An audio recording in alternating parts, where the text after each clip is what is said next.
Hi guys, so I'm going to read Hellboy Seed of Destruction number 1, which was published in March of 1994. But before that, I'm going to read two short stories that were released before Hellboy Seed of Destruction. So where the hell did he come from? Personal Reminiscences of by Mike Magnola. Left. This is a drawing done for a convention program book. I added the name Hellboy at the last minute, and it made me laugh. The name stuck and the character started to take shape in my head. Below. I first envisioned Hellboy as a team book, but I couldn't come up with a name for any of the other characters or the team. Hellboy is in the process of mutating from that first drawing into the guy we know and love today. Look at the size of his neck. Right. Hellboy in his final form. I originally intended this piece to be a promotional poster for the first Hellboy miniseries, but I wasn't happy with Hellboy's right hand. So, this team poster, Abe Sapien and Liz Sherman, I don't know if the girl's supposed to be Liz Sherman, but those characters were already, I guess, made, but he didn't have a name for them. I don't know who these other two characters are, but there's another piece of concept art, and it's Hellboy. There's Rasputin. I think that's supposed to be Rasputin down there, the villain. And so more first things. The following stories are the first Hellboy stories ever produced, done to promote the miniseries and introduce the character. The first story ran in San Diego Comic-Con Comics number 2, given away at the 1993 San Diego Comic-Con. The second story was published in the Comic Buyer's Guide. I wasn't much concerned with plot, but I did learn a couple of things. Hellboy looked better with a coat, and I like to draw gorillas with big bolts sticking out of them. The art on this page is the first Hellboy promotional piece, and the first appearance of his coat. Curious juxtaposition. I've been around the world and back a few times in my day, but I've never seen anything quite like this. A big cowboy boot, an Egyptian scarab beetle, and a swastika. Too many idioms if you ask me. Only there's nobody here to ask me. In the past couple of years, a whole flock of small towns have dried up down around these parts. People vanished without a trace. No sign of violence. Just gone. This town is the latest, and the first to come to my attention. Huh? A dog? A dog. Kind of mangy. Little mutt. Looks hungry, too. Must have been here on his own since everybody vanished. Hey, pup. Don't be afraid. I'm not nearly as scary as I look. It happened so fast, I didn't even see him change. One moment, harmless puppy dog. Next moment, giant monster dog. Still harmless? Nope. Hey! I know you! Anubis! The ancient Egyptian god of mummification! All of a sudden, that curious juxtaposition makes a little bit of sense. But that's all that makes sense. Puny mortal! You dare speak the name of Anubis in such a tone! Learn a lesson of pain for your insolence! That shouldn't have hurt me. I may not be as scary as I look, but I'm every bit as tough. This may or may not be the real god Anubis. But whoever he is, he's got a pretty good chance to make good on his threats. Unless I do something first. My accidental impact weakened the nuts and bolts holding the gas station sign together.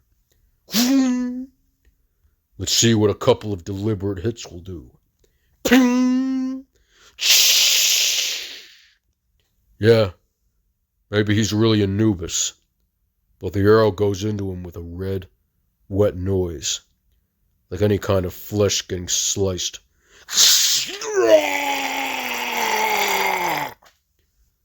And his howl is like the howl of any injured animal. He's breathing hard and ragged when he comes at me again. Doesn't look like he can stay on his feet much longer. Damn. I really wish he hadn't fallen on the pumps.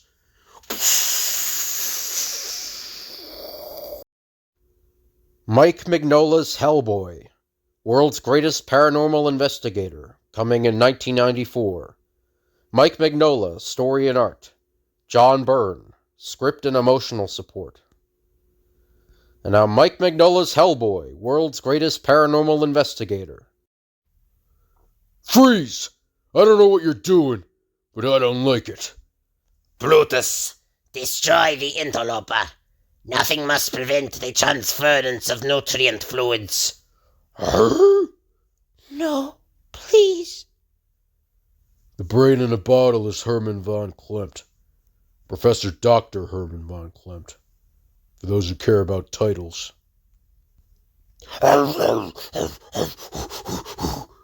Smash him. I have no use for the fluid such as he contains. You have my permission to exercise the full extent of your inhuman strength. Ow! And a lot of it there is too. Guess there's no point trying to reason with you, huh, furball? None whatsoever. I have heard of you, have I not? Yes, Hellboy. It seems you have been an annoyance to my Führer's legions in the past. An annoyance? Well, your Führer's deader than you are, Herman. And I'm here to help you join him. The beast's cry of pain surprises me. I'm not here to hurt dumb animals. And I know that's all he is. Von Klimt spouts orders because he loves the sound of his own voice. Brutus is just a puppet. A very powerful puppet.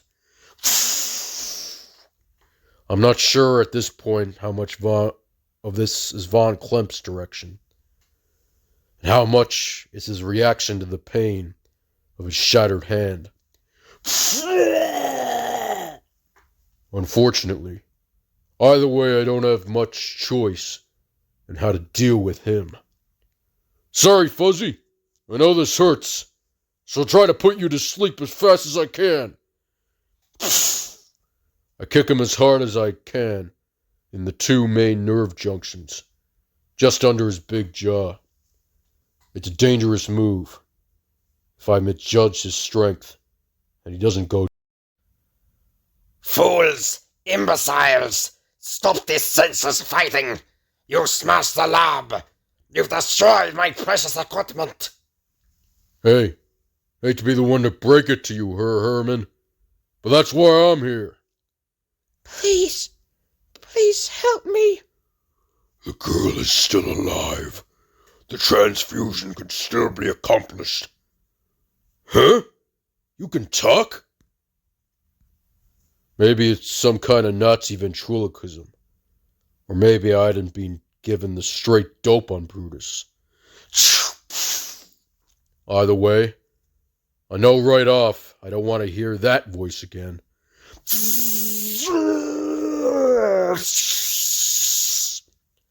You did it! You destroyed them both! Yeah, sure. Well, that was the plan, right? Next time, Hellboy! Next time you die! Yeah, maybe that's what he said. Or maybe it's just, I'm not in much of a mood to find out. So the damsel and I stand a while and watch the castle burn. Sure makes a merry blaze for something built mostly of stone. She leans up against me, and sighs kind of contently. So of course there's no way I'm going to tell her I had no idea tossing Von Klimt at Brutus was the way to win.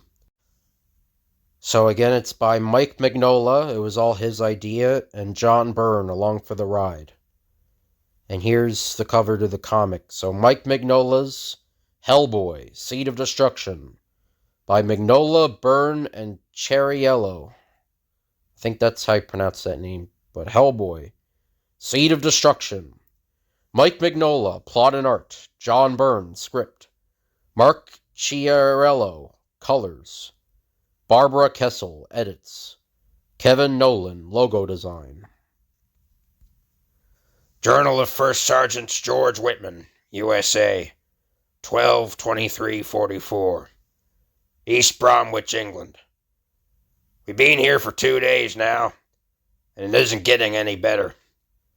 All of the men are jittery in this place. Maybe if it had a name. Maybe if the people in the village would even talk about it. But they won't. Not even telling them there could be a crack team of Nazi commandos lurking about somewheres gets anything out of them. They just look at you like Nazis are maybe the last thing in the world they need to worry about. If that were true, we wouldn't be here. Okay, this is what we think we know. Hitler has sent some kind of a team to England. I call them commandos, but there's a trio of people from the British Paranormal Society who say they're more than that. They say the Germans are some kind of spook squad, that the Krauts are here to perform some kind of spell or something. Summon monsters. Raise the dead. Yeah, right. But whatever it is, it's got the top brass worried enough to send a special ranger unit to look into it. And the Torch of Liberty is here with us. Funny to see him standing there, having a cup of joe with the rest of the guys. I'm more used to seeing him jumping around in newsreels, fighting some cockamamie Nazi menace. Seems like an okay guy, though, and he believes this whole business. He says his own sources are confirming the Nazis are in the final stages of something called Project Ragna Rok. I don't think our limey friends were too thrilled to learn it took the Torch's word to make us believe them. There's 3 of them. Professor Malcolm Frost from Blackfriars College, stateside. Trevor Brutenholm, pronounced Broom, who's some kind of a paranormal whiz kid. And Lady Cynthia Eden Jones, who's supposed to be England's top medium. And in charge of this whole Looney Tune party is me, a guy who never even heard the word paranormal before a week ago. Anyway, 2 days camped out in this holiday camp, and so far nothing. No spooks, no monsters, no Nazis. But Lady Cynthia says it's going to happen here, and it's going to happen tonight. Only thing is, she can't say just what it is. Well, Broom, your reputation got us here, but so far all we're doing is freezing our dainty little butts off. Sergeant, I've spent the last 9 years studying this place, trying to discover what happened here long ago. That was so horrible it erased all willingness of the locals to even discuss the matter. When Lady Cynthia told me the disturbance she had sensed in the ether was centered here. No, wait. There is another, a second center. But it is north of here, far north. I sense cold and water. It is a tiny island just off the Scottish coast. Chained in heaven are they. 7 is their number, played in the depths of the ocean. Neither male nor female are they. They are as the howling wind, which knoweth not mercy, which knoweth no pity. Heedless are they to pray and supplication. They are the serpent. They are the furious beast, the windstorm. Evil winds they are, the evil breath that heraldeth the baneful storm. They are the mighty children, heralds of pestilence, throne bearers of Error Shigel. Increase the power. Don't let the level drop. I shall not. But if this continues much longer, we shall be in great danger of burning out the primary coils. They are the flood which rushes through the land. 7 gods of might, 7 demons of oppression, 7 in heaven, and 7 on earth. Of giant strength and giant tread are they. Knowing no care, they grind the land like corn. Knowing no mercy, they rage against mankind, to spill blood like rain and devour flesh. Let they 7 now arise from the abyss. Away be cast all chains. Freedom is to them. Power is to them. Oh, I feel it. Pain, terrible anguish, as of a great tragedy. A tragedy from many years ago. It is this I sensed. This which brought me here. It is this older sorrow, which now draws upon the evil forces, let loose into the world tonight. The focus is drifting. More power. If we lose it now... We are not alone here. There are troubled spirits, holy spirits, a priest, a nun. Their shades are with us. It is their pain which haunts this space. Their secret which stains these ancient stones. They have a message. They say, something is coming. Shh! What the? Cynthia! Your ladyship! Get down!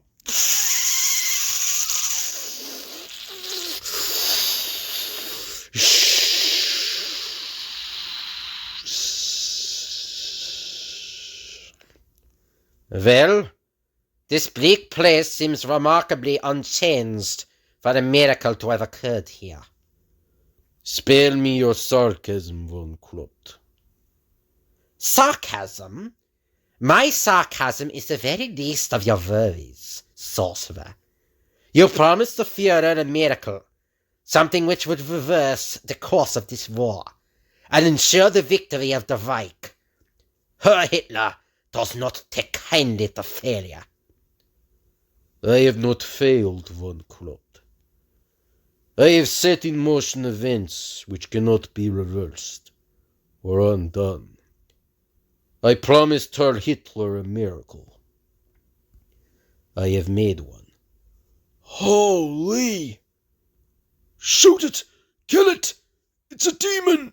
Come from hell to destroy us all! It doesn't look too dangerous to me, Professor. It looks like a little boy. Hellboy.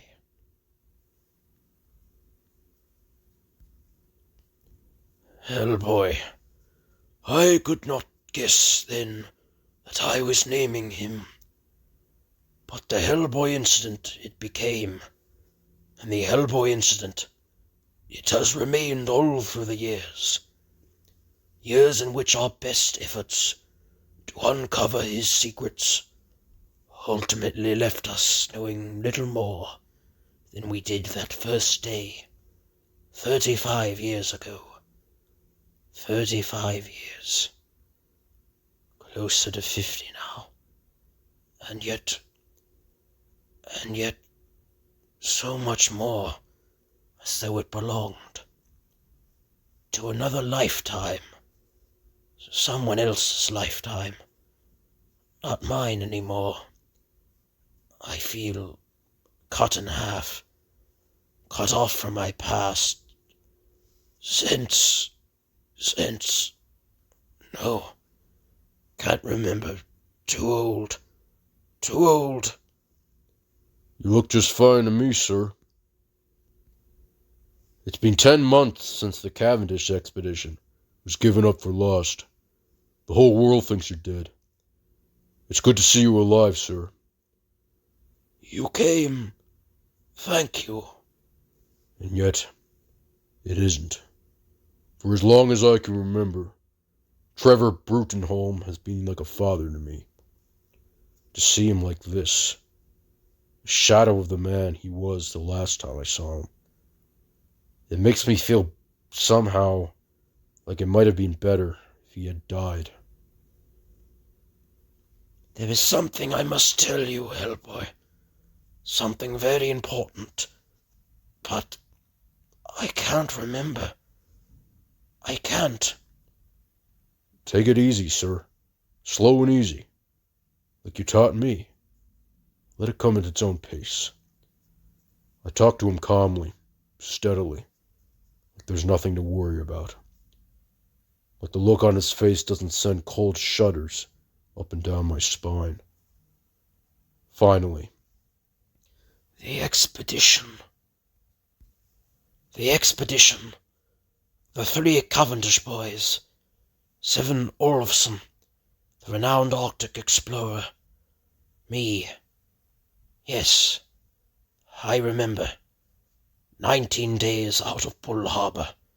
15 days by icebreaker. Then by snow tractor. Finally, crossing the Heisenwald Ridge on foot. The top of the world. So silent, so empty. And there, right where the Cavendish boys said it would be. Right where 9 generations of the family were sure it would be. 9 generations who died trying to reach the spot on which we stood. The ruins, frozen, older than the temple at Yangkor. Inside, dark, silent, like the age of all the world was crammed into that narrow space. And there, squatting in the darkness, part of the darkness, part of the silence, the age. You remember, I showed you pictures of the statues found on Kofu in the 30s. It was like them, but bigger, 100 times bigger. And seated in front of it, surrounded by it, almost as though it were a part of it. Human in form, cold, frozen, such exquisite detail in the carvings. Almost like something alive. No, it's all a blur. Nothing makes sense. Details.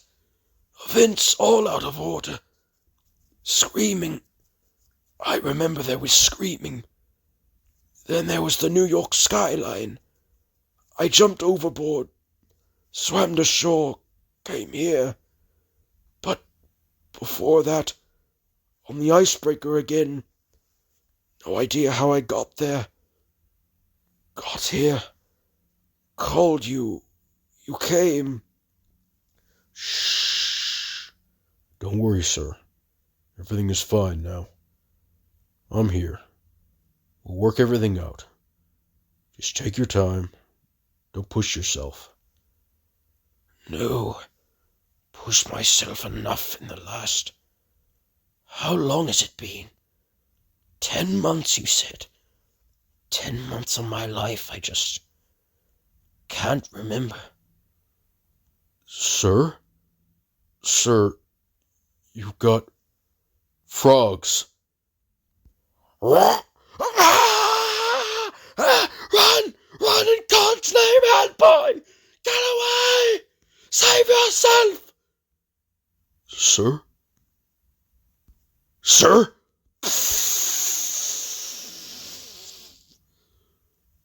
I'll be the first to admit that I have no shortage of faults. But if I had to pick one, the one that's gotten me into the most trouble over the years, it would be that I sometimes get angry. And when I get angry, I sometimes do stupid things. Things like charging headlong into a pitch-black room. I'm tougher and stronger than any human, but I can't see any better in the dark. I wish I could.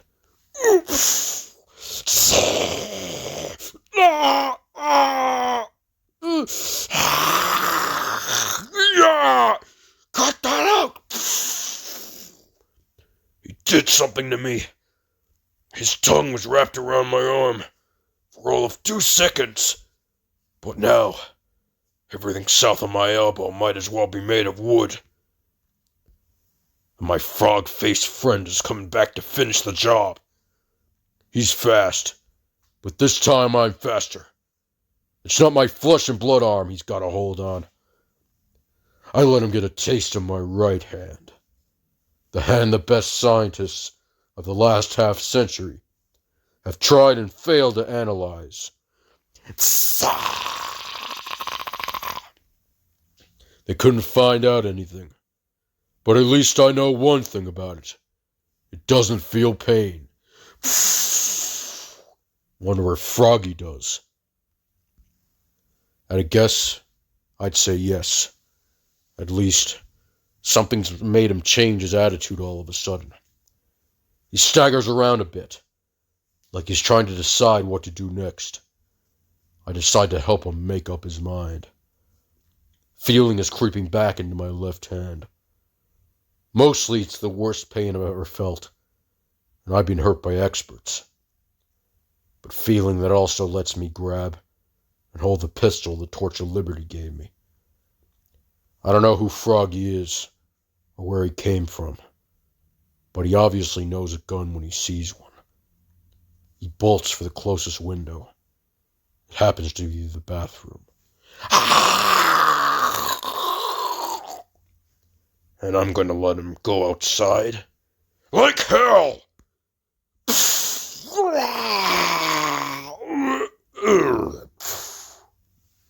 Well, that's all for you. What falls from the top of the commode is a frog monster. What hits the floor isn't.